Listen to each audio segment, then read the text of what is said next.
Well, today, after 5 weeks now, we finally hear the end of the Bread of Life discourse. And in reality, all those Gospels all kind of sounded the same, except for today. And especially at the end when we hear the words, "To whom shall we go?" Well, I said it took us 5 weeks to hear it, but at the time of Jesus, it was really about 24 hours.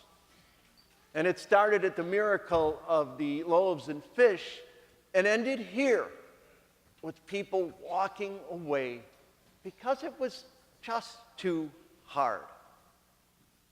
In fact, in Joshua in the first reading and Jesus in the gospel today, kind of confront the same challenge. The Jewish people were wondering, how much fidelity to God is the right amount? How much should we have? Now, for Joshua, it kind of worked. The people kind of turned around. But for Jesus, not so much. We heard it. Joshua and Jesus were simply reminding people of their commitment to God. I was looking at this and thinking about it. This might have been a place where Jesus maybe would have told a parable. And maybe the parable about the pig and the chicken who were walking down on the road to Emmaus. And as they were halfway down the road, they stopped. And they looked at this place, and the chicken said, "Pig, this might be a good place to build a house of respite where people can refresh themselves and nourish themselves." And the pig said, "That's not a bad idea. What would you call it?" And the chicken said, "Ham and eggs." And the pig said, "I don't think so, because for me, that's a commitment. For you, that's just an involvement." Commitment. Jesus was trying to explain to the Jewish people here that God had fulfilled his commitment. He was faithful to his commitment by his presence among them. That he was of God, for God, and that God was with them now. See, up until then, the Jewish people believed that God was far off, an overseer just looking. And Jesus was trying to explain that through this discourse. And then the people started understanding. And they realized that following Jesus took a commitment. It took a faithfulness. And some of them said it was too hard. The Greek word that was used for too hard meant hard to accept it. Not hard to do, but hard to accept it. So they walked away because they were afraid of that commitment. They were afraid to change their lives. Now, most of us here had that commitment made for us at our baptism when we were little children. And some others along the way through the examples and the words of people that they know. But if you think about it, especially in today's society, our commitments are tested every day. And someone's always trying to realign our faithfulness.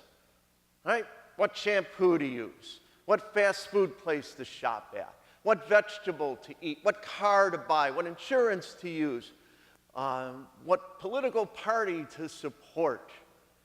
You name it, we can all find something. We even find it tested, and our faithfulness is tested at our place of work. And even in our own families. We don't have to listen to mom and dad. They didn't really mean what they said.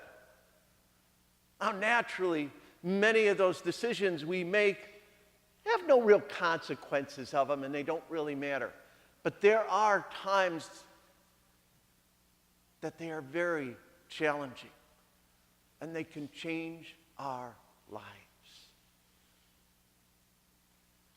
Think about it. When is a time that we have lost our faith? that we've lost that feeling of connectedness to God. Maybe because of an illness. Maybe because of a relationship, a broken relationship. Maybe because the death of someone close or a tragedy within our lives. Maybe a financial ruin. Maybe a wayward family member. The loss of trust of someone who led us. That's what's going on in the church right now today.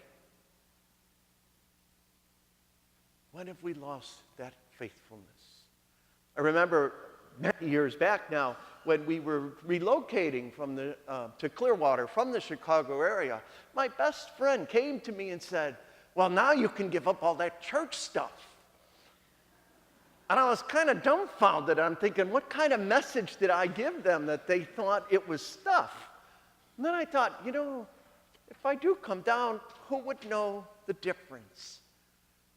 It's our faithfulness and our commitment. Every one of us at one time or another have had some kind of crisis of faith.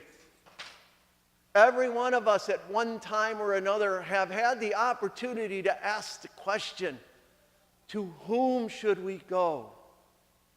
To whom should I go? Peter and the disciples had it kind of easy because they had that relationship with Jesus. Jesus, who made himself vulnerable for all humanity because of his faithfulness to God. But that was then. To whom should we go? We can do just what the disciples did. We turn to each other. We turn to each other for support. We turn to each other for hope. We turn to each other for faith because we know that Jesus resides in each one of us. Who knows? Maybe Joshua will whisper in our ear, for me and my household, we choose the Lord.